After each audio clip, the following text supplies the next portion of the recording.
vision on the tooling country road. Lord, I pray, let them be saved.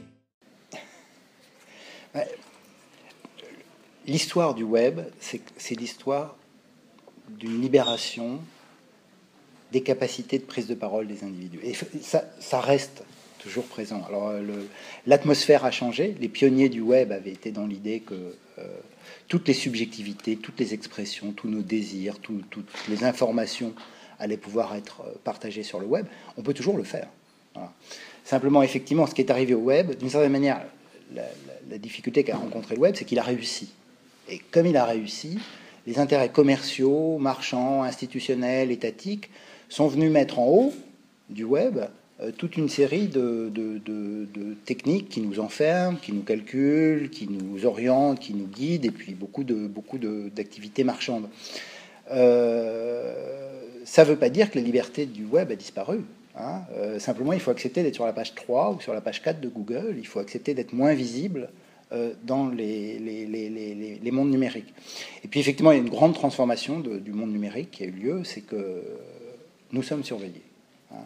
Nos informations, nos clics, nos navigations, ce qu'on fait sur le web, c'est enregistré par le réseau. C'est lié même à la technologie d'Internet. Hein. La technologie d'Internet est une technologie qui garde la trace de ces informations. Et c'est vrai que l'usage qui est fait aujourd'hui de ces traces menace nos libertés. On l'a vu avec l'affaire Snowden, et on le voit aussi avec le fait que les grandes plateformes numériques sont en train de posséder sur nos vies, nos existences, une capacité d'action qui est phénoménale, parce que nous leur avons dit beaucoup de choses de nos vies, de nos pratiques, de nos centres d'intérêt, de nos goûts. Le code informatique, c'est des techniques qui comportent nécessairement ce qu'on appelle des algorithmes, des techniques, des procédures de calcul. Donc, d'une certaine manière, dans l'écriture même du numérique, il y a quelque chose de la rationalité algorithmique qui est présente. Mais l'enjeu aujourd'hui, c'est plutôt les algorithmes qui classent les informations, hein, qui essayent de nous recommander telle ou telle chose, qui organisent la première page de Google, qui nous guident quand on conduit en voiture. Et ça, c'est des techniques de calcul qui s'appuient sur le traitement de tout un ensemble de signaux qui sont dans les données numériques et de signaux qui sont donnés par l'utilisateur aux plateformes pour faire ces calculs de recommandation.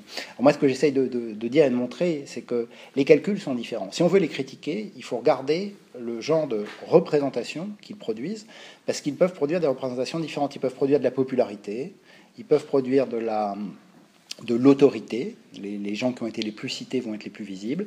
Ils peuvent produire de l'affinité, où les gens sont entre eux dans des petites bulles parce qu'ils se connaissent entre eux et ils discutent entre eux.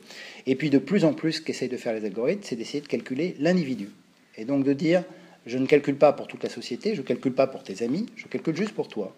Et je vais te dire ce que tu vas faire plus tard, ce que tu vas acheter, qui tu vas aimer, où tu vas te rendre, avec un calcul prédictif qui est mené à partir des données des internautes.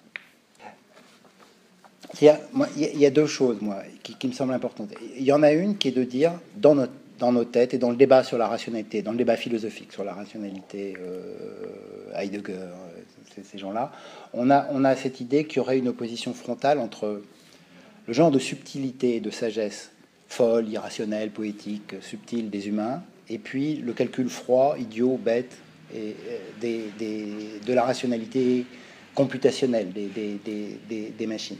Bon, la réalité, c'est qu'en fait, les deux sont imbriqués l'un dans l'autre depuis tout le temps. Hein. Les anthropologues disent que nous sommes devenus humains parce que nous avons délégué une partie de notre mémoire, de notre connaissance, de notre capacité de calcul à des outils techniques. Hein. Et le livre est une délégation de notre rationalité à une mémoire externe. Alors, le web, c'est d'une certaine manière une immense mémoire externe qui est en train de se constituer. Alors, cette mémoire externe, elle prend un pouvoir très très fort parce qu'elle est effectivement logique, hein, et elle procède d'opérations logiques.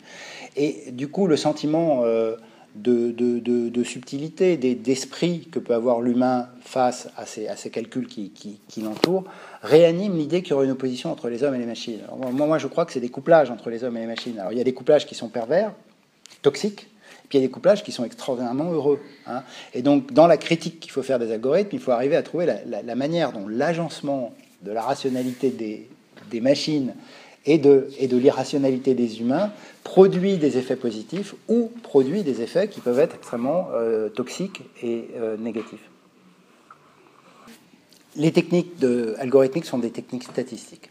C'est des techniques probabilistes.